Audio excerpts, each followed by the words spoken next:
Hello, gamers. Today I have for you one of the games of all time.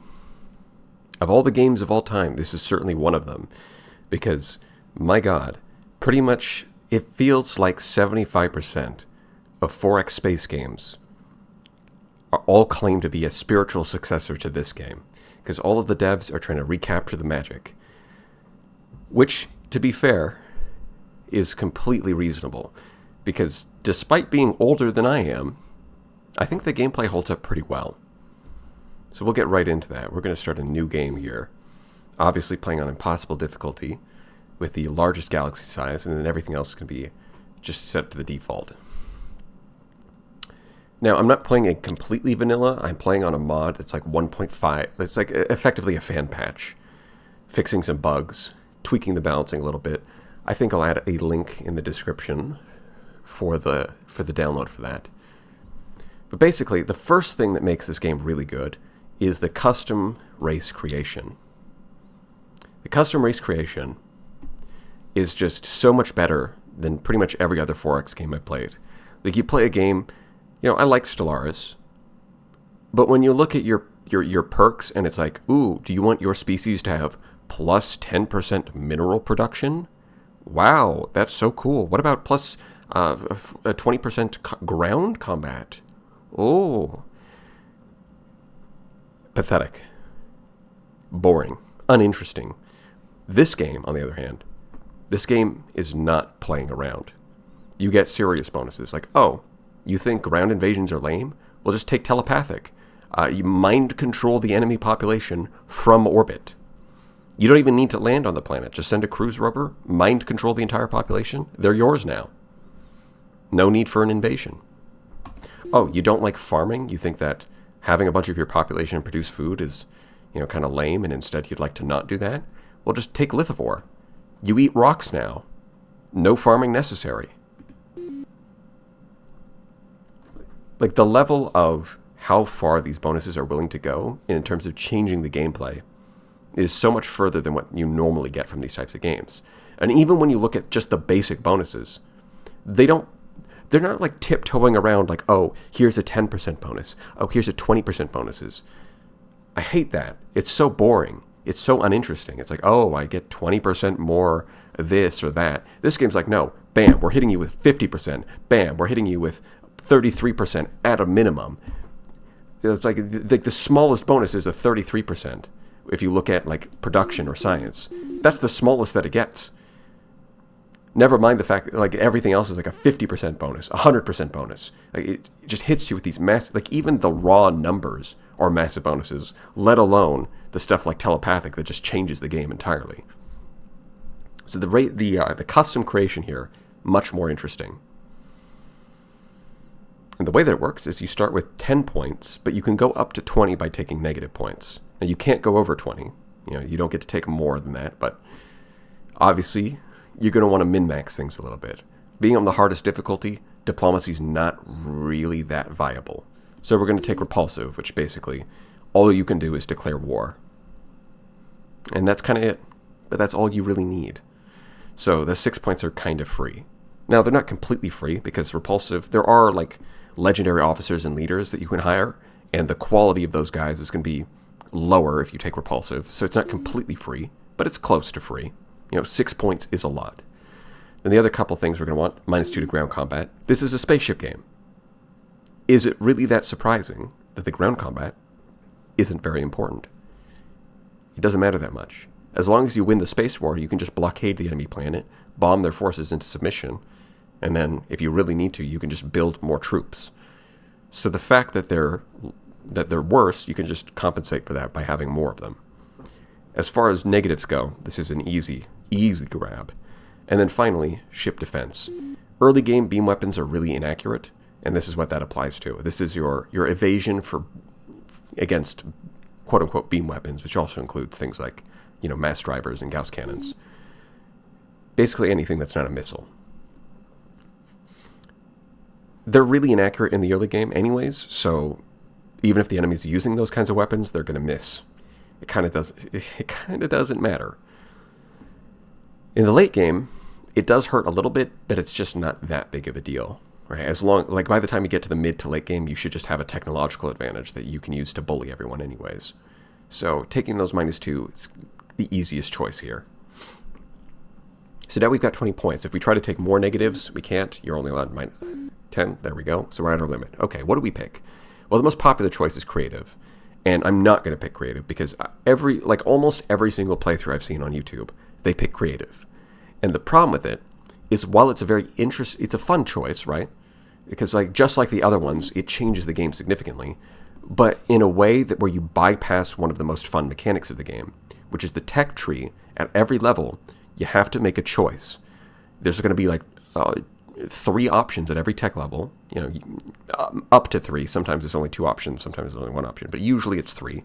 And you only get one of them, and you have to miss out on the other 2.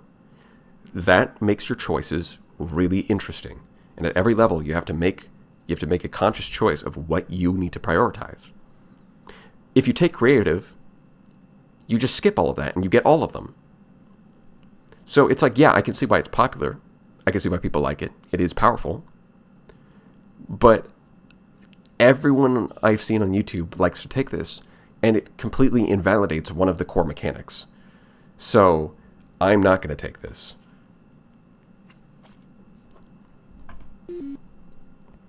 What I am going to do is first I'm going to point out one of the strongest combinations, which is unification tolerant, so-called unitol. But I'm not going to do that one either, even though that is generally considered the most powerful. It's very hard to compete with, although it did get nerfed a little bit in the 1.5 fan patch. Unification is normally 6 points. It got nerfed up to 7, which isn't a huge nerf, but it does mean that it does limit them a little bit. Instead, I'm going to be doing something that I call moneyfish. So democracy is very epic and cool, which means you get 50% increased research and 50% increased tax income. Well, the base tax income for your population is 1 per person. So this takes up to 1.5. But what if I also take more money? This is +1 per person. But the cool thing is this also gets boosted by the 50% from democracy. So instead of just getting +1, between these two, I'm actually getting +2. I'm tripling my tax income. That's a lot of money, and money is very important in this game, which will become obvious pretty soon. Now, lastly, we've only got a few points left. That's why we're going to take aquatic. This is going to supplement our farming and our population capacity, but only on wet planets. Watery planets like tundras, swamps, and terran planets, and ocean planets, all get a pretty significant buff to population capacity and farming.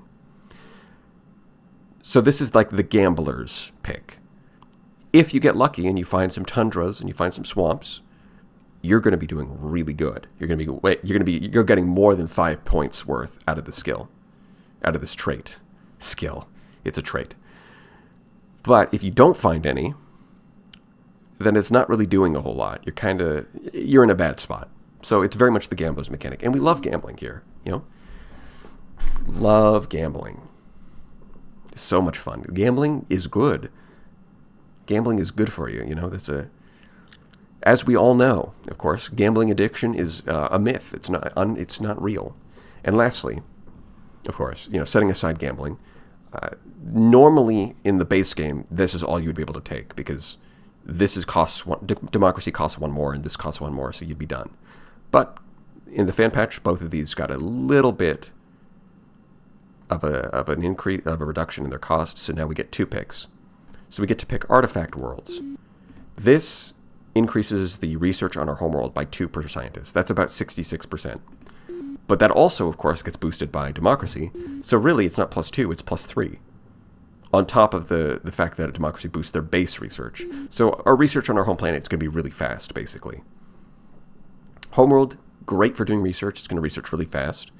Also, we make a ton of money, and we do really well on watery planets. That's what this is all about. And then we're going to leverage all of those resources to kill everyone. Look, we chose repulsive. Peace is not an option. We're waking up and we're waking up from the damn primordial soup, and we're choosing violence. That's what repulsive means, and we're going straight into it. Ouroboros. I'll just steal a name from... I will just steal a name from Star Sector. We're going to go Eventide. Trilar? No. Wait, what's my ruler name? Did I not get to pick that? Or is that after I choose the star name? We're going to choose... Oh, that's what I did wrong. Hold on. I think I messed up. I think... Hold on. We're going to... Let me walk through this again. That's ruler name. I chose Eventide for the ruler name. That's silly me. Of course, we're going to choose Chad Star Make.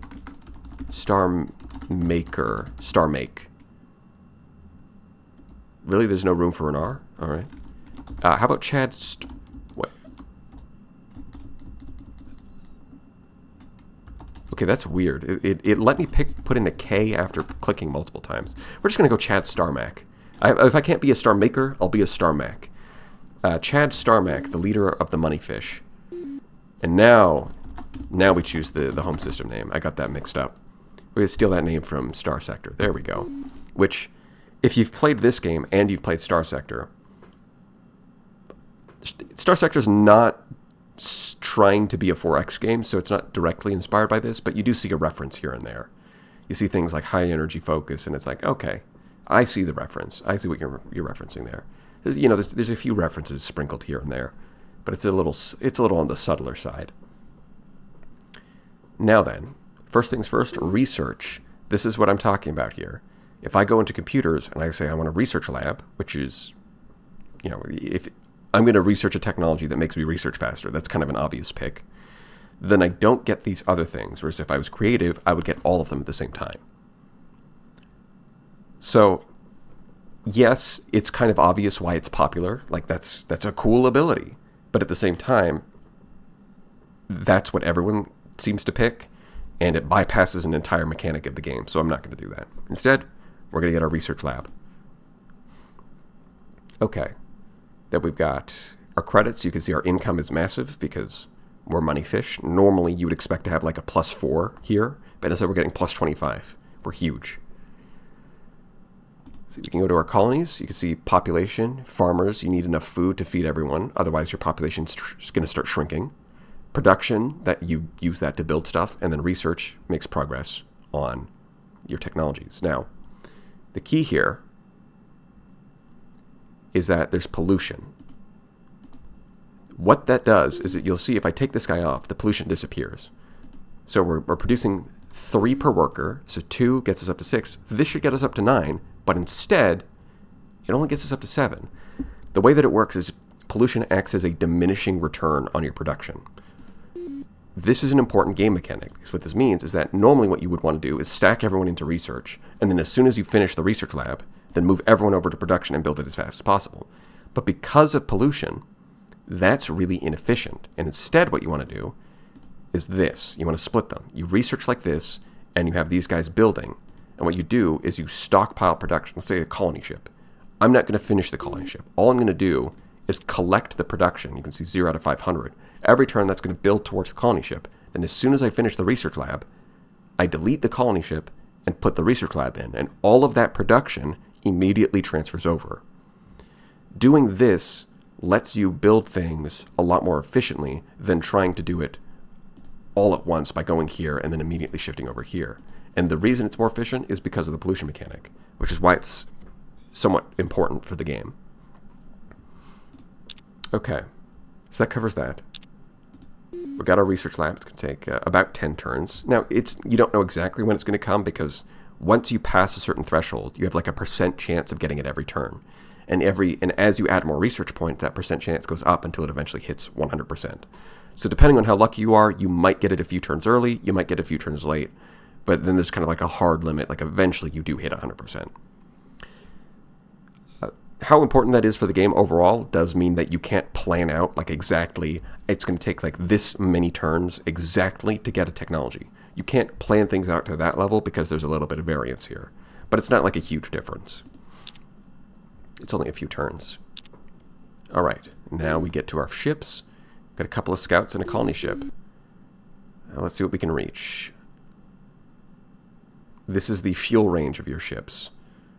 That determines what they can reach. So I can only reach a few potential systems.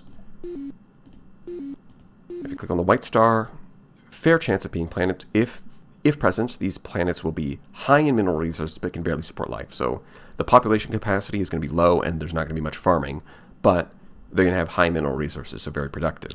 Whereas orange stars, best chance of being habitable, but tend to be poor in mineral resources. Red dwarfs, just bad at everything, really. They're just bad. They suck. But of course, so like if you click on the stars, they give you some information about what kinds of planets to expect based off their color. So there's like a gameplay explanation, right? And then you get to brown dwarfs. And this is my favorite. Brown stars are really cool. They're so cool that astronomers don't even have the words to tell you how majestic and beautiful they are. Wow. Maybe after another millennium of study, our vocabulary will increase to describe these bundles of joy. This is not a funny game, but it does have a couple jokes here and there, and I appreciate it. Now, the reason that it's got this silly little description is because brown dwarfs are completely useless.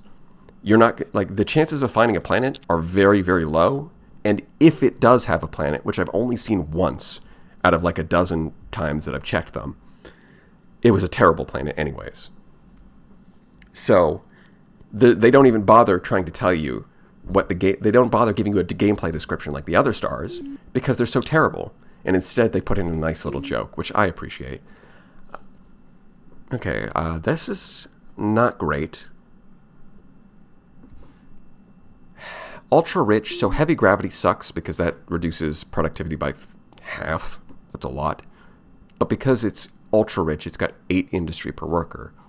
So the net overall effect is 4 per worker, which is still slightly better than our homeworld. Our homeworld is 3 per worker. And it's got a max pop of 4, which is not a lot, but it's something, I guess. I might build a colony base and grab that. It could be a good housing colony, which we will get into. Oh, look at that, a tundra. That's a good one. Yeah, because sometimes you just don't find anything and you kind of get screwed. Kind of like, well, damn. I guess it sucks to be a fish right now.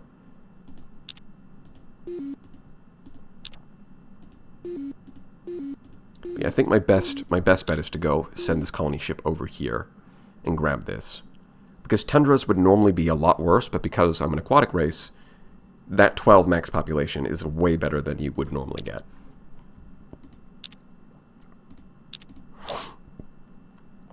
Yeah, small desert, but it's got a wormhole, so there's that. Okay. Look at that, Zur. I mean, that's kind of a... You know what? Actually, that's kind of a lame name. You gotta add more R's. There we go. Now that is a good name for a planet. Now you'll notice, no food. We're starving. Population's going down. How do you fix that? Build housing, you fool. Because housing converts production into population growth. Now, how exactly that keeps people alive when they should be starving is entirely beyond me. I have no idea. It just works. But of course, you'll see, with only 2 points of production because of the poor mineral resources, we're better off just farming. But, hypothetically, if it was like, say, a rich planet with 5 units of production, you might actually get better population growth starving and building houses. Explain that, atheists. It's the kind of thing only God can explain, really. Oh, wow. So, there's humanity, just on the other side of this wormhole. Cool.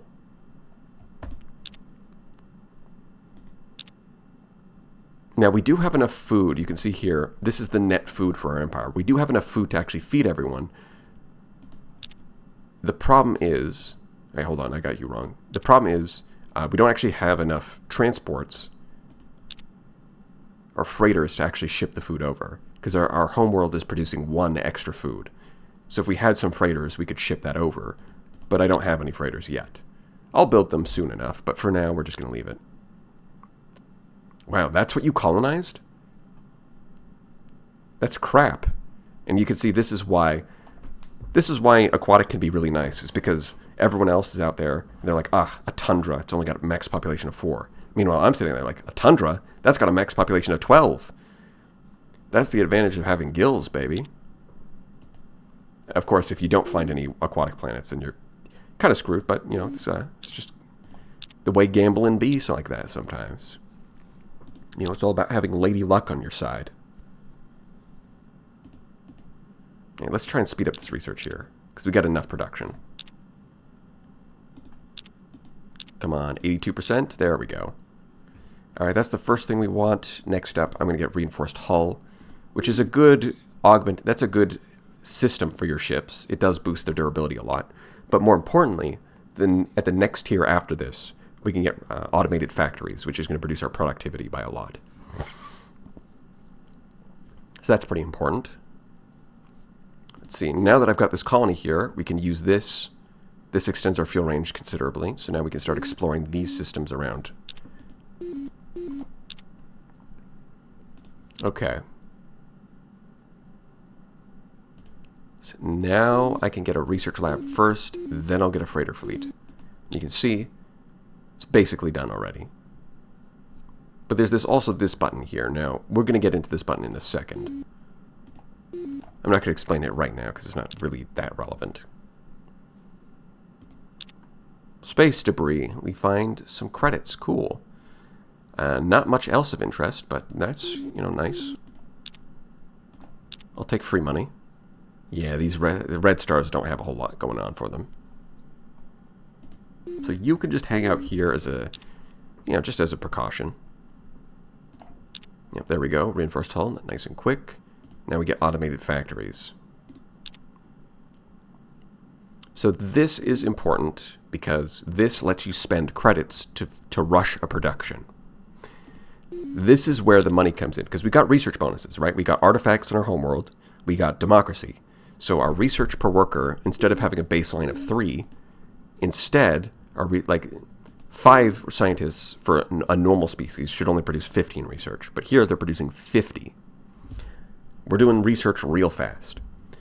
The main problem we have is that we have no boost to production, so actually building anything should be really slow. We solve that by just paying for it and having a lot of money. Now, I'm not going to buy it straight away, and the reason for that is because the efficiency gets better the closer you get to the halfway point. So if for example, this costs, if you can see in the bottom left here, this costs 50 units of production. So if I try to buy this when it's at 0, that would be 4 credits per unit of production. So that 50, I'm spending 200 to finish that. And as you can see, that's like half of my money reserve. That's a lot. But that rate, that 4 per unit, goes down as you get closer to finishing it. And the peak, the place where it plateaus is once you get halfway finished. When you get to halfway finished, in this case 25, then you're only paying 2 credits per point of production instead of 4. So the efficiency just gets way better. And in that case, now I'm only spending 50 credits to get that second half. So by getting half of the work done, we come from 200 credits to finish it all the way down to 50 credits. By doing half the work, you cut the cost down by 75%. So if you actually want to be able to do this in the long term and not just burn all your money right away, you do need to get like close to halfway. Maybe not all the way to halfway, but you want to get close to it. We can afford to be a little bit reckless with our spending because our income is so massive. But yeah, that's the idea. We compensate for our low production by buying shit. You know, we're going Jeff Bezos mode. Just got to spend cash to solve all our problems. It's as simple as that. And of course, there's the command points I haven't talked about yet. This is the limitation for your military. It's a soft cap, though. So if you go over this, you can, but it costs you a lot of money. Every 1 command point you go over the limit costs you 10 credits per turn. So if we had 2, if we went up 2 over our limit, then this would come down from plus 26 down to just plus 6. And that's with a race that makes a lot of money. Other races that are only getting like plus 4, plus 5 at this point, It's just completely untenable in the early game. It's just not an option at all. And each frigate that we've got is using up 1 command point. Our colony ship also used up a command point, but once it made the colony, it's not, it's not a ship anymore, so it's not doing that. Really, 80% didn't roll that. That's just unlucky. All right, we got some automated factories. I think my next thing I want is neural scanner, because that is +10 to our spying offense and defense. And if we go over here, now I believe in vanilla this is -10%, but basically spy is your offensive spying, and agent is your defensive spying. And being a democracy, while we do get lots of bonuses, we also have a penalty to defensive spying. That's a problem because that means that people can steal our technology, which we worked so very hard to research, right? What's the point in having a technological advantage if everyone just catches up by stealing it from you? So researching a technology that boosts your spying, kind of useful. What would also be useful is if I got my hands on... let me build those. What would also be really useful is if I got my hands on some spies, because currently I just don't have any. So you can see here, it's exactly half done, 30 out of 60. So if this was at 0, it costs 240 credits. Because it's already half done, it's only costing me 60 credits. Much more reasonable as a price. This is just not making it right because he's farming. Yeah. So I'll just spend the money to build that. And then I'll go over to housing. Yeah. See, this is a case where on my home planet, I can just have this one guy doing production to get halfway done. This place, because it's a new colony, it doesn't really have much leeway, so I'm just going to burn some money on it. Because I can afford to. This is not normal, by the way. If you're not playing moneyfish, you can't do that. Now, I would like to have the music on, if you're wondering, but it doesn't sound quite right. Like, if I try to turn it up, it's a bit loud, but if I try to turn it quiet, then it gets all staticky for some reason. So I'm just leaving it off, even though the music is pretty good and kind of iconic. You know, I like the music, but alas, it is what it is. You're just going to have to listen to the sound of my voice.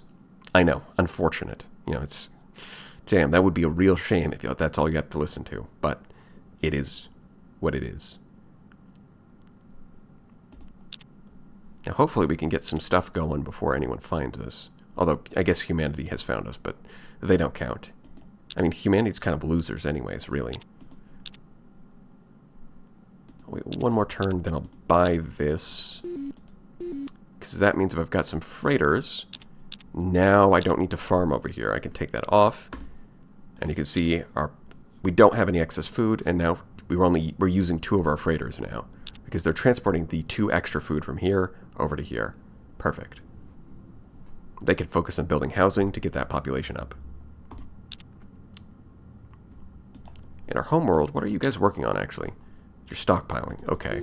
I think we want some spies, because we've met another species, and they're probably going to start trying to screw us over by stealing our stuff. So let's get some spies going. Then we're going to want a colony base, because I do want to colonize this. Even though it's not great, I think it will be useful.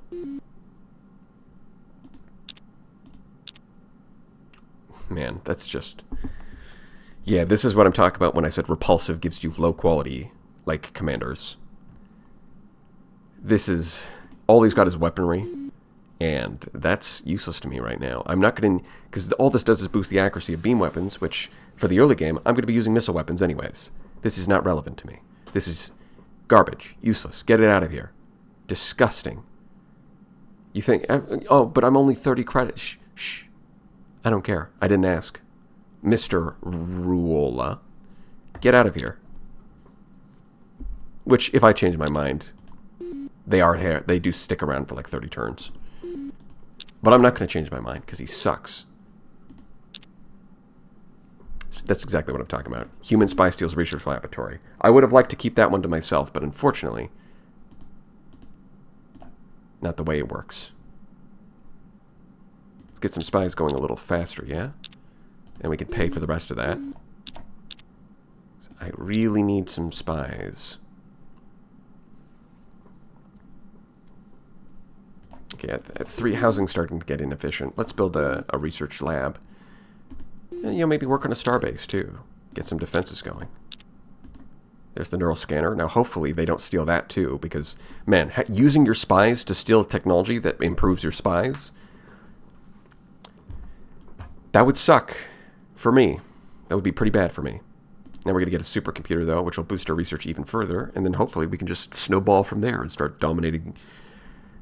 Once we get that, then we can quickly research some technologies to get us some warships, and just head over to humanity and just make them regret ever crawling out of that damn primordial soup. They're gonna regret it, because we are going to completely obliterate them. But for now, we've got to keep going. What? You are joking. I just said it would be so good for them if they stole a technology that improves your spies, using spies. And what happens 2 seconds later? So the advantage that I get from researching that technology is now completely gone, because they just have it anyways. What are you doing? Dude, you're just sitting there. Like, are you just twiddling your thumbs? Come on now. I just hired you. I guess we just need more spies. That's just, wow, embarrassing. This is the truth that Spy Kids 3 doesn't want you to know about. In fact, there's a lot of things the Spy Kids franchise doesn't want you to know about. Like, look at this. Spies, how are they produced? Do you think they're born like a normal person? No, of course not. You build them. I don't know how exactly it works, but once you get 100 units of metal, you smash it together, and it just, in the form of a spy, just pops out. That's the way it works. It's the secret truth that Spy Kids doesn't want you to know. But I'm going to tell you, because, I just care about the truth. I don't think that they should censor that. I think the kids deserve to know how spies are really made. You can see the difference that finishing that research lab made. It instantly dropped from 24 to 20. Hopefully, I'm going to have to build more spies. I can't build the colony base just yet. We'll get a couple more, then we'll get a colony base. Because I think, unfortunately, just sticking to defense is not going to be good enough. I do need to send a couple on the offense to force them to pull back some of their spies. I think I have to do a little bit of both. I'm not even trying to steal anything from them. I'm just trying to get them to stop stealing from me. You got to play these mind games. Send those over there.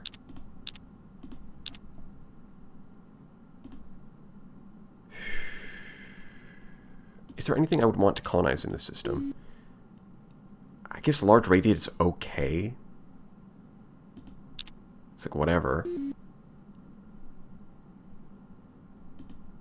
But I think what I would do is instead, okay, this is what I'm going to do. I'm going to build the spies here,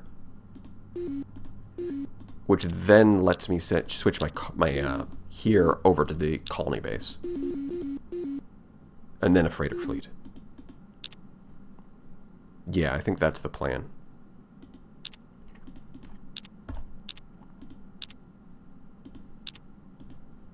We're short a little bit of credits. Now I could finish this. Yeah, you can see we're paying about 3 credits per unit of production, because we're only like a quarter finished.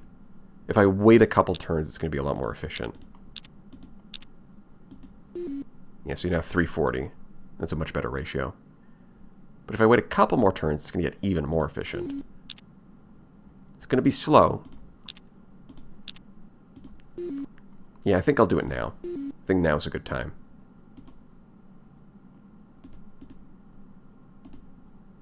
Let's see. Food's at -1. Let's do it like this.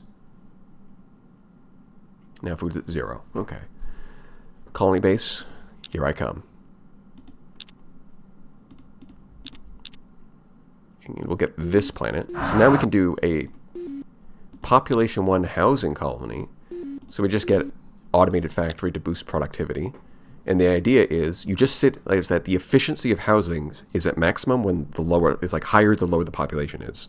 So all you really need to do is you need to have a decent amount of productivity. In this case, 4 per worker is not bad. And you just sit at 1 population, you build housing, and then as soon as it finishes growing that population, you ship them off somewhere else. And that's like the entire purpose of the colony. So what we're going to do is we're going to grow population there and then ship them over here to try and hit that population cap as fast as possible. In some sense, you could think of it as a baby factory. Perhaps. You know, it's a bit uncouth, perhaps, to say such a thing, but it is not unrealistic. It is not deceptive. It is the truth. Now, I am a little concerned about them sending something through this wormhole. Now, there would be a little bit of a warning, though, because sure, they can get through the wormhole, but their fuel range is over here. So they can get here, but they can't actually leave the system unless they colonize this planet, in which case, then they can reach my stuff. But if I see them colonize it, then I know what they're up to. So I think I should be fine. I'm just going to worry about getting everything set up.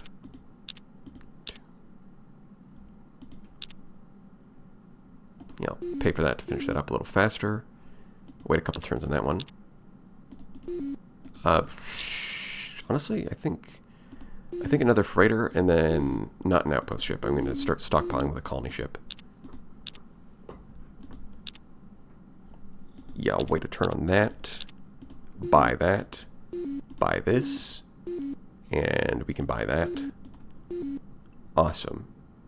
So we're at food +2. Okay, you can move off.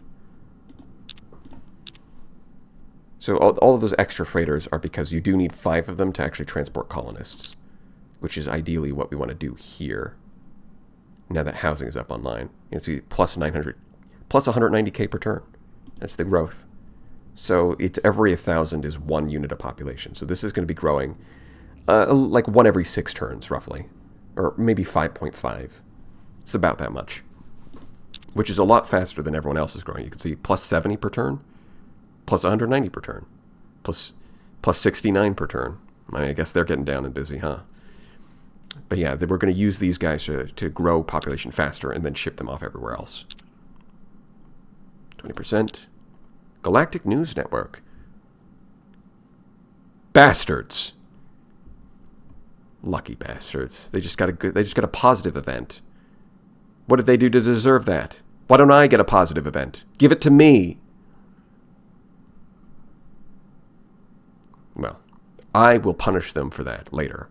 For the crime of getting lucky. You'll see. You'll see. I'm going to hold this grudge for the rest of the game. You're also pretty terrible. I don't really want you.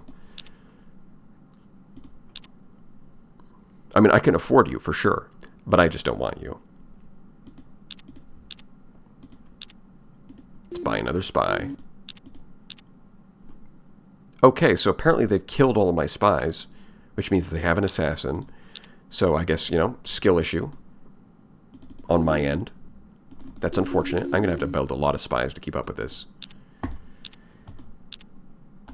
Planetary supercomputer. Now we can get some fast research. And now I'm going to want battle pods to make my ship stronger. Then I'm going to want spaceport to get some more income. Then I'll hit up the chemistry tree to get some better missiles. And then I'm going to go kill humanity. Yeah, sounds good. Sounds like a plan.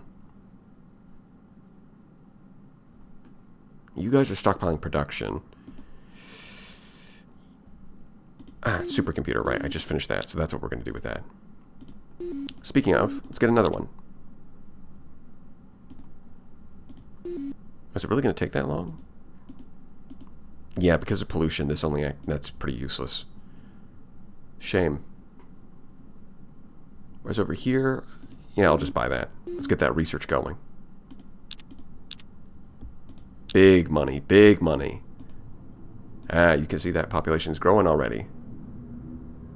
Ship you off. I think I'll ship you off to the homeworld, actually. And because you're in the same system, it ships instantly instead of needing transports the way it would. Like, you need transports for doing it across systems, but in the same system, it's instant. Which is nice. Okay. We're getting ready for war. Are you serious? They didn't instantly steal it, but it took them like 2 seconds. I've got 3 spies. Son of a bitch. All right, we're going to pay for that, and then we're going to get more spies. Because humanity forget the Meklar. I've got a grudge against you guys. Don't you have anything better to do? I guess not, huh? Damn. You should be ashamed of yourselves.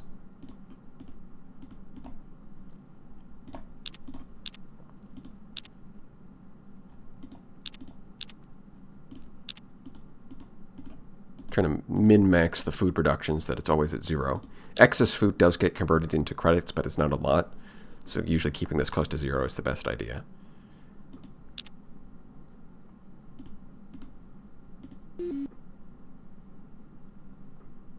Yeah, so this is at 14 out of 50, or 14 out of 15. If you can see down here, it's at 773, which is pretty close. That's pretty close to just growing naturally on its own. So instead of wasting all of that progress, I'm going to start shipping them off to the tundra. You are going to space Siberia. Yeah, I should have called it like Siberia, or better yet, cold Brazil. You're going to cold Brazil. No, not cold Brazil. Anything but that. Actually, let's get robo-miners. I am not interested in what you have to say, Chad Starmack. Your aggressions actors speak for themselves. What? Who starts a conversation like that? I just sat down. What this means, of course, is that they just researched a new fuel cell technology that now lets them reach my systems. And so now we're in contact with each other, which means that I don't have to worry about 2 people potentially spying on me. Great. Lovely. We love to see it. I'm going to be buying more spies.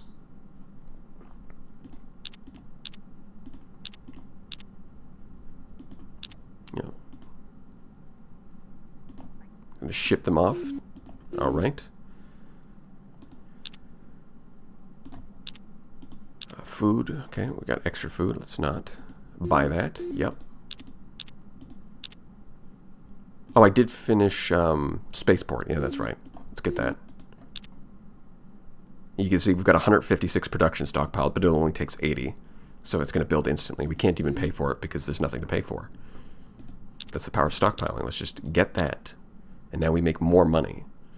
And you guys can also get a spaceport, actually. It's got a maintenance cost, so building it on a planet with like 1 person isn't worth it. The value you get out of it scales up better the more population there is. Okay, so let's move that off. Let's move you guys over.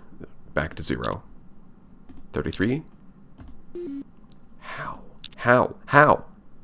They've got to have like not only an assassin, but like any leader that comes with assassin also has spy master, which boosts your spying bonuses. But of course, play democracy. You get screwed over by immediately encountering somebody with an assassin. That's just the way it is. I don't make the rules. It's just inevitable. Okay, so between these two, titanium armor would double the durability of our ships, but I am going to research better armor not too long after this anyways. Whew. Trying not to sneeze. So instead I'm going to research fuel cells to get some extra reach for our ships. It's going to be pretty useful. Okay. So we do want to stockpile a bunch of production here so that we can then build like a battleship or something immediately as soon as we get like enough technology to make a good one. Yeah, deuterium fuel cells first, and we see we've got a ton of research points, so this is going to be very quick. Is there anything else that I want? Yes, okay, I do want to build this. In fact, I want to build this everywhere. A robo-miner plant. No, not a starbase, a robo-miner plant. It's like an automated factory, but more expensive and more effective.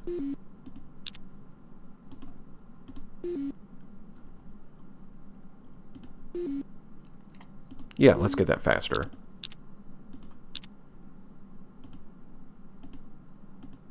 Shuffle these around a little bit. Let's not burn our cash on that just yet.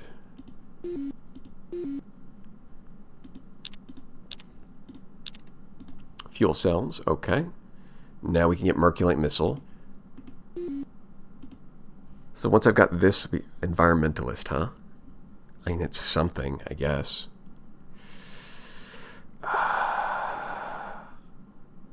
Hold on, I'm going to check. Let me just double check. Colonies. How much... They're not producing that much pollution in the first place, though I guess... Yeah, I mean, it's not like I'm hiring anyone else. So, alright, I'll hire you, and I'll assign you to the homeworld. So this applies to every system, every planet in the system. Which means that both of these places now have less pollution. Hooray! And it's not a huge buff, but it's something.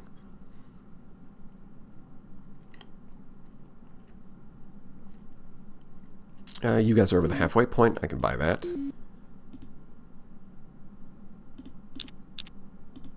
Yeah, yeah, you can see as soon as I put these guys here, they stopped stealing technologies because now they've moved all of their spies to defense. So sometimes like if someone is stealing from you like over and over, a lot of the time the best move is actually to go on the offense because the AI is going to overreact.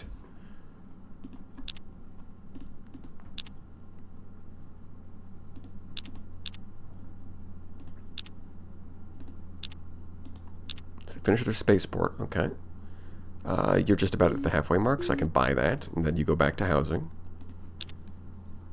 But now, because of the Robominer planet, so before it was 190 per turn. Now if we check again with the Robominer plant, oh yeah, look at that. It's gone from 190 all the way up to 357 per turn. So almost doubled its population growth speed. That's why having a lot of production is really important for your housing planet. Alright, we're going to buy that. He's going to grow next turn. Got the Merculite missile. Now we can get... biospheres are going to be good very soon, and they're very cheap, so I'll just grab that immediately.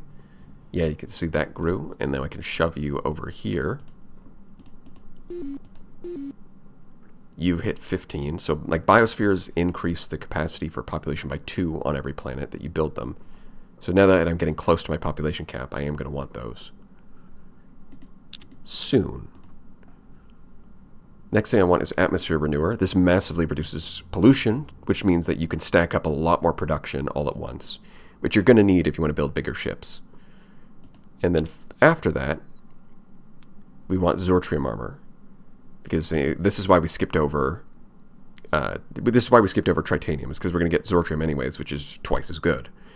Gotta love that sci-fi naming, Zortrium. What is it? It's a Zortrium. I Zortrium, you Zortrium, he, she, we, Zortrium. It's first grade, really. Alright. Although I am a little nervous because I haven't built any warships and they could just attack me and I'd be in a rough spot. But luckily, I've got cash saved up.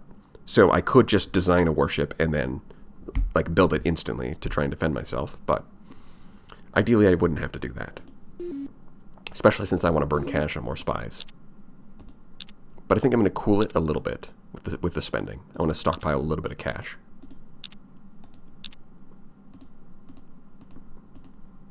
Look at that growth speed. Incredible. It's just producing a guy. It's producing a guy like every 3 turns. That is some serious population growth.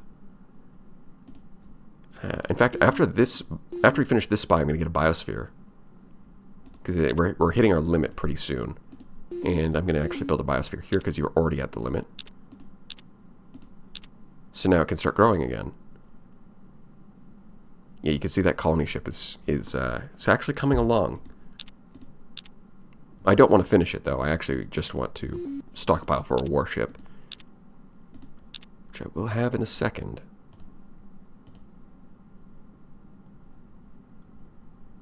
Yeah, we can shove you over here. Speaking of, I might need to build something. Yeah, I think I'll design a stockpile. So here's what you do. We're going to rename this. Well, we're going to go to battleship because we can't actually build Titans. Stockpile. And name it that so that I know I'm not actually trying to build this and that I'm just stockpiling. You can just take let's take the Merculite. shot 20 and just stack up as many of those as possible. And then we're down to 15. Okay, let's see. Laser cannon. Go point defense. Use up all of the available space. If you played Star Sector, this should be familiar. Space available is basically ordnance points. The difference is that where Star Sector you have specific weapon mounts that you have to equip.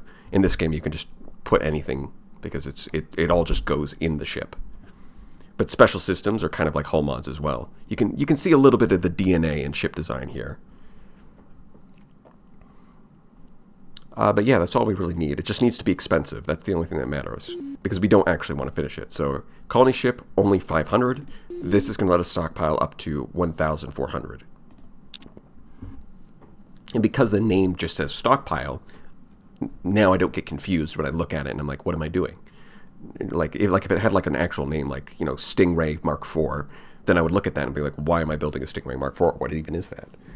But having an all-cap stockpile, that makes it very easy. And it doesn't seem like an important thing right now, but when you've got like 8 colonies, keeping track of what everything is building can be a bit of a hassle. So just naming it stockpile makes it a lot clearer. It saves a little bit of mental processing time. Yeah, almost got that Zortrium. Mysteriously exploded. Curious. You say it mysteriously exploded. Curious, isn't it? How long would it take to get... No, not Mass Driver. ECM Jammer. I know. Shields are right there, but Class 1 shields are pretty terrible. And later versions of the ECM Jammer... like, the ECM Jammer baseline is going to be decent for the entire game. There are later versions that are stronger, but the problem is that you actually have to miss out on something really good to get them. So, in this case, the Class 1 shield is terrible and it's going to get replaced relatively soon by a higher level shield. So getting an ECM Jammer is just a much better choice. I mean, I can give up like 3 turns to get this. It's such a low-hanging fruit. Might as well get the Space Academy as well. Right? Like, I'm going to grab some of these low-hanging fruit, then I'm going to grab Zortrium for 2,000. Because not only is this going to give me better armor, but what you saw when I was equipping the weapons to the ship, the further you go down a tech tree, the better the weapons get, right? They basically cost less space. They get miniaturized. And what this means is you can fit more of them onto a ship. So by going further down the chemistry tree, you miniaturize your missiles. So by researching Zortrium armor, I'm not just getting the armor, I'm getting better missiles at the same time. That's kind of what I'm going for here. It's offense and defense. It's going to be very valuable when I want to start killing people. Which, of course, I'm a Star Sector player. I love bombing civilian populations with antimatter because someone said a mean thing, or like one of the enemy leaders contact me and say a mean things over space Twitter. So naturally, I obliterate civilian populations from orbit. I mean, that's the only reasonable response. Anybody who tells you otherwise is just lying to themselves. This is the only reason. Like, what else am I supposed to do? He said mean things over space Twitter. Die. Not so funny now, is it? You bastard. I'm running out of freighters, actually. That's kind of an issue. So yeah, this is going to have to start farming for itself a little bit more, just because I'm using up all of my freighters. Although that's partly because I'm transporting civilians, but I want to keep, or colonists, but I want to continue doing that for a little bit. So, yeah, that's a factor. You bastards! Seriously, can I not get a damn break? Come on! At least it was just Merculite missiles. It's not that big of a deal. If they steal the supercomputer and start just researching their own stuff, that would be an issue. But this is okay. Okay. And can't catch a break when it comes to the spying. I do just need to get more of them, huh? It's about quantity at this point.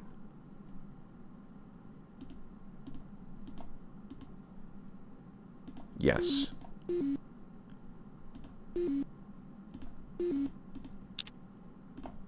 Okay, now we've got the Space Academy. Now we can get that Zortrium armor.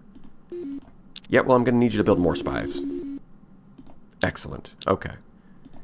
And if I go to my homeworld, actually, I think on all of them I'm going to want an atmosphere renewer. It's just a very, very big reduction in pollution. So then what will happen is I can move all of these guys over here. Right now, this is a ton of pollution eating into my productivity. But if I get an atmosphere renewer, that's going to get cut down massively. Let's actually have a look, right? Currently, if I move... No, I'm not destroying that. If I move everyone over, we're losing 14 to pollution. And that's with her reducing the pollution by like 30%. So that's pretty big. You know, it's a considerable volume. Now we've got an atmosphere renewer. So if I move these guys over, we're only losing 2. Right, and that value only gets better the more production that we get to stack up with additional buildings that boost it even further. So that's pretty important. Yeah, I think we're hitting the limits now. Everybody's kind of growing on their own. I'll just move you over here. Yep. That's at 17. Yeah, all this planet can do really now is just grow itself, which means that I should be building like a colony ship or something to start absorbing all of this excess population growth, but I don't really have any good targets.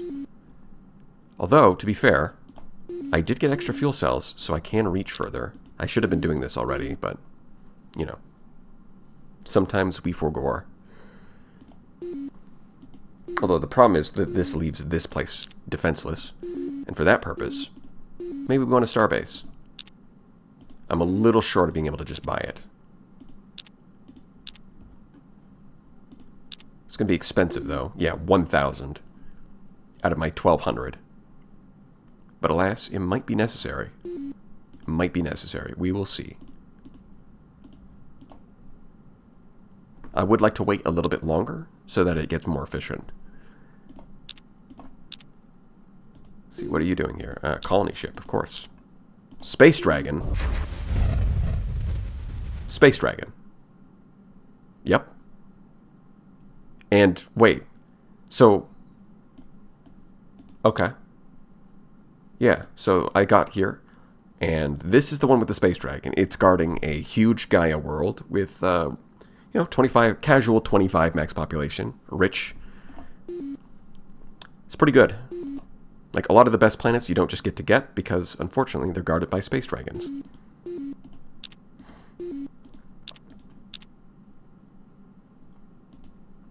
Like, don't question it. It's just the way it is. Now what do I want to spend on it? Yeah, that's a lot more reasonable. We'll get that. And then we'll get more spies because these best... Well, actually, first, atmosphere renewer. Why's my food at -2? Feed yourselves, people. Damn.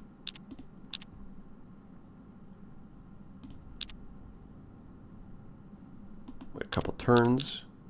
Now we can buy this. There we go. Move you over to production. Well, we'll do that next turn once that's actually finished. There we go. Yeah. You can replace her. Get more food production because her value was a lot better before we got the atmosphere renewer. Now that we have the atmosphere renewer, she's kind of redundant. Instead, getting extra food production, that is where the juice is. So now we can move. Now we can just concentrate food production here. Because look, that's another 4. I can do that.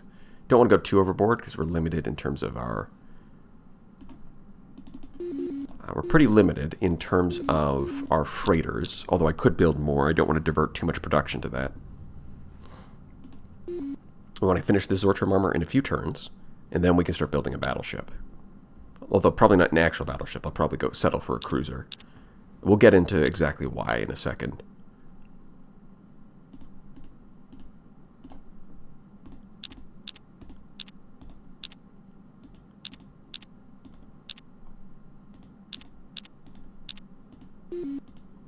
See, how much do I get out of this? Yeah, see, look, now I can go up to 4, no pollution.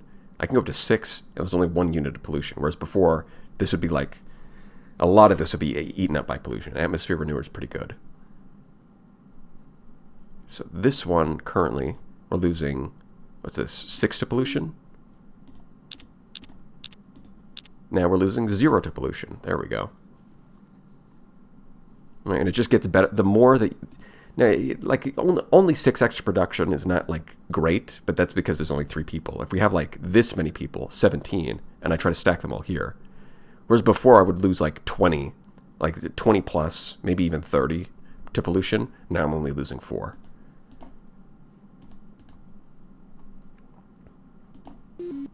No, not quite. There we go. That's the sauce. I mean, the lowest hanging fruit here would be advanced fusion for the fusion. I mean, augmented engines is pretty good, but it's kind of bulky, and I'm not sure I can actually fit that onto my ships without taking off too much weapons. So I'm just going to get the fusion drive, because that doesn't actually take up any space. That just increases their speed. Let's see, I'm going to grab that, and now we could do a little bit of a crash course in design. Let's go over to the battleship. So the way that this works is, I don't know, I'm probably going to do a cruiser. The way that this works is larger ships use more command points, but you get to squeeze out more power per command point on the larger ships. So think of it like this, like a battleship uses 4 command points. 4 frigates would use the same number of command points, but 1 battleship is a lot stronger than 4 frigates. So you get more efficiency from your command points by using larger ships. The flip side is production works the exact reverse. So let's say that I have 1,000 units of production stockpiled, and I want to convert that into as much power as possible. Then I want to choose smaller ships. That's the way that works. Production is more efficient on the smaller ships, whereas command points are more efficient on the larger ships. What this means is that during peacetime, when you're not in a rush, you kind of dawdle around and take your time building larger ships to use your command points as efficiently as possible. But then when you get into an actual war, then you actually want to build like frigates and destroyers, and to just generate as much combat effectiveness as possible, as fast as possible. And if they die, you can kind of shrug your shoulders, and it's like, oh well, I can just keep replacing them. Because ideally during a war, what you want to do is you want to stay at the limit of your command points during peacetime, and then as soon as a war breaks out, then you actually go over your command point limit and just kind of eat the financial hit that you get. Right? Because you're only going to be over it temporarily, right? You build some extra ships, you go over, and if your enemy destroys your ships, it kind of doesn't matter, because at the end of the war, you're going to decommission those ships anyways to get back under your limit. So if you lose them in combat, it's actually it's not that big of a deal. And you just want to like surge your military over the limit for a little while, eat that financial loss for that extra combat power to try and close out the war as fast as possible. That's the strategy there. Now, a battleship would probably take way too long at this stage, so I'm going to settle for just building cruisers. Cruisers and maybe some destroyers. We'll see. Which means we're going to look at the design. So the first thing is, let's go here. Let's go cruiser. Clear everything. Now, this is where battle pods are pretty important. They increase the cost a lot, so they take longer to build, but in exchange, they give 50% more space. That is important because it means that you get, again, just like how, as I was saying, larger ships give you more combat power per command point. Battle pods effectively does the same thing. You're getting more power per command point. It's only using 25 space, maybe. Oh, ECM jammer and reinforced hull. So you can see reinforced hull triples the structure points. So before it was... So the baseline for a cruiser is 30. 30 structure points, 30 armor points. We have Zortrium armor, so that multiplies by 4. Up to 120. And so 120 structure plus 120 armor, boom, that's 240. Reinforced hull triples structure points. So now it's 360. Added together with the armor, 480. So even though it's tripling the structure points, once you factor in the armor, it's only doubling its durability. But doubling is still a lot. So that's why we researched reinforced hull at that level. It's pretty worthwhile. we're going to drop the computer because we're not really going to be using any beam weapons, so it doesn't matter. Now here's what you do. You get heavily armored ones, because these are going to be your chaff that absorb point defense. And then after that, you get MERVs, because MERVs, they double the space that they take up, but they do ×4 damage. So if you do the math there, that means that for every unit of space they consume, you're getting twice as much firepower per unit of space. The problem is that they're just as easy to shoot down, despite taking more space. So to compensate for that, you throw in some armored missiles at the front. And because and this is important, groups that are higher up in this list get targeted first by point defense. So you want to put the armored ones first. And then we get the MERVs next. Now, of course, you can increase the ammo, but none of these options matter. Well, not really, for the most part. Like, yes, going from, like, you get ×5 ammo, so you're getting 2.5 times the ammo for only twice the space. The problem is that if you just go with ×2 and you just load up enough missiles, you can one-shot the enemy. So going for larger volumes of missiles doesn't really matter. And the reason I'm splitting them up into multiple groups is just in case this thing ends up against multiple frigates. Because the last thing you want is if you put them all in one group and there's like 4 frigates, well, guess what? You only get to shoot twice. Oopsie. Now you can't kill them all. But if you split them up across multiple groups, you don't need all of them to go at one frigate. Like, a frigate's pretty fragile. So having them split up into 2 groups lets you select specific targets. Now, that means that theoretically the optimal way would to put all of them into different groups. But that gets a bit tedious, right? Like, realistically, you're not going to need to hit like 7 different targets. So it makes things kind of tedious. So instead, I only split them into 2 because I think that's a reasonable expectation. So we have 3 armored, 4, and then 8 MERVed. And then we can split them across up to 3 targets. And that's the idea behind this design. And we're going to call this the... I'm going to call this the... no, not the Manta Go. We're going to call this the Ghostbuster. Because it's going to bust in real good, like they say. A wise man once said, bustin' feels good. I think that was somewhere in the Ghostbusters theme. Yeah, that sounds right. So you can see that's going to cost 547 production, which is quite a bit. But we've already stockpiled 680 production, so it's going to finish instantly. Nice. That's good. But I can actually move all of these guys over as well to make the next one pretty quickly. So yeah, this is only going to take a few turns, and then after that, I might even build a colony ship, because what I could do is I can send 2 cruisers over here, kill this dragon, and then I'll be able to colonize that Gaia world, which is going to be really good. Yeah. I think that's what I'm going to do. Now, I don't want to spend all of my money on this, so I'm going to wait a couple turns. Got fusion drives. Nice. Okay, let's see. What do we want next? Probably soil enrichment. No. Do I care about the fusion beams? Not really. Lasers are fine. If I want to get point defense, it's going to be lasers anyways. It's fine. I'll just get the fusion rifle. Which makes ground combat a little stronger, which is not super important, but it does mean I don't need as many... I can use a little bit less transports to invade a planet, which means that I don't need to spend as many command points on them. So it's like, it's a little bit of an economic bonus, at least during wartime. Yeah, let's buy that. Man, isn't it nice how after... Well, all of my spies got killed, but I guess I've just got enough of them now that they don't mess with me. And also, they probably contacted other races that they're spying on now, whereas before they were only in contact with me. So that there's only one person to spy on. At least that's what I assume happened. It's probably what happened. It's realistic. Realistically, that's probably what happened. You finished that? Okay. Build a starbase. And then when you're done with that, biospheres. And then a space academy, because you guys can build ships pretty decently. This fusion rifle. Okay, and then we want tachyon scanner, because this passively, this provides a passive, like a game-wide bonus that just reduces enemy missile evasion, which would be stuff for like the ECM that I put on my ships.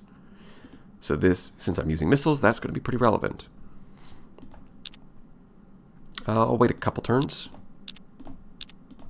And now we can just build that. And we can move our guys over. And we can go back to stockpiling and just researching as fast as possible. Okay, there's the tachyon scanner. Nice.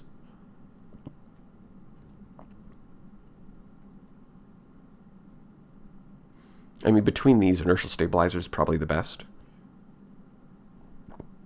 Oh, that's right. Yeah, I should have gotten, like, tachyon communications because neutron scanner. Like, I'm not going to use the neutron blaster. So neutron scanner just gives me the same thing, but... Oh, well, that's fine. We're fine. We're fine. I just forgot what was at the next level. Not an issue. I'm going to get soil enrichment. You finished the spy? You know what you need? We need more spies, baby. Let's go. Spy time. It's Spy Kids 7. Spy Kids 11. All the Spy Kids. Get them out of here. It's time. Son of a bitch. That's right, because the scouts can reach that because they have extended fuel tanks, but my other ships don't, so they can't reach it, obviously. Duh. Of course. That's a no-brainer. I should have known that. I think that I'm going to have to build an outpost ship and then use that to extend my fuel range by setting up just sending the outpost out there. I think that's the only way. It's not the end of the world. 1, 2. No, I'm not using a colony ship here. Get out of here. Ooh, I did not mean to click that. So it can reach here, but the dragon's going to chase it away. So it's got to go here. And that should let my other ships reach. Alright, soil enhancement. That's good. What comes next? Autolab is pretty good. So is structural analyzer. I think I'm just going to get the Autolab, yeah. Cybersecurity link to boost our spying even more. And then get the Autolab.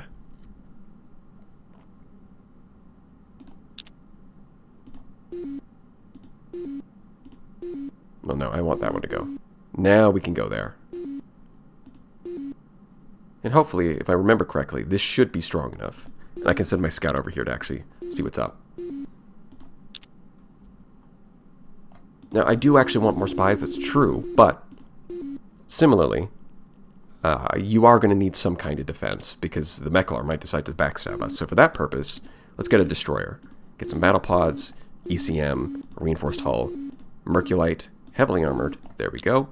Then another Merculite, this time Merved. Stack up as much as we can. Yeah, that looks good to me.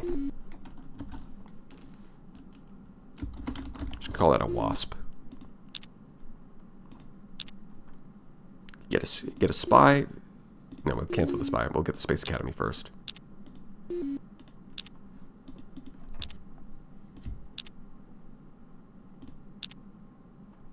Just gotta be careful. We gotta watch just in case we see one of their ships suddenly rushing towards our place. Yep. See, look at that. It lived. By getting right up to it, we can get all of our missiles to hit instantly. Done.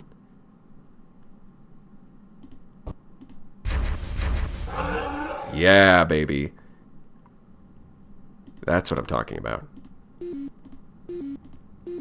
Yes. Tie.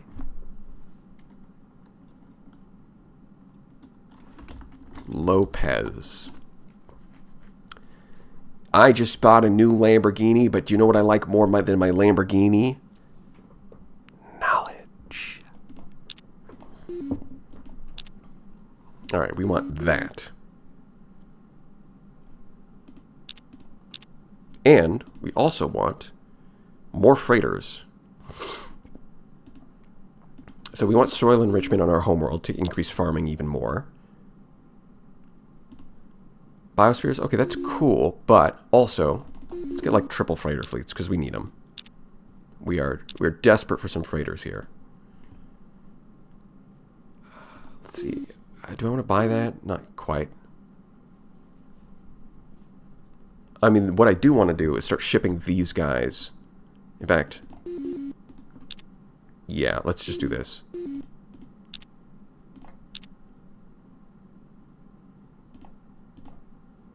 Yep, silicoids they hate us already because, again, we're repulsive. So everyone just hates us naturally. What can I say? It's just the way it is. Now we've got some actual freighters, although, yeah, we've got a massive amount of excess food because of soil enrichment, so we can move those guys over. We got enough freighters that we can start shipping these guys out. We want to get right over to Tai Lopez, and, yep, just like that.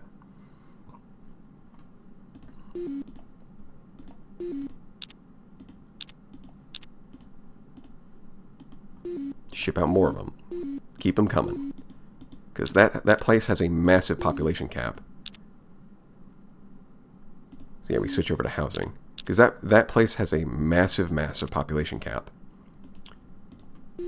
So we want to have this place growing a new population. Because normally it takes like 20 turns.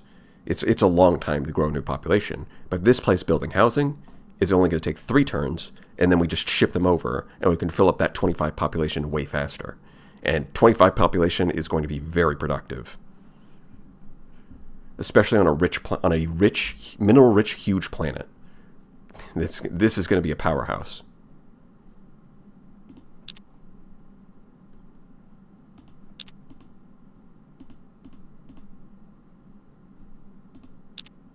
But I suppose that'll have to wait for next time. If anyone's interested in a part 2. Let me know, because I do like Master of Orion, even though I mostly play Star Sector on this channel, and I'd like to show more of what the game has to offer. So for now, that's about it. See ya.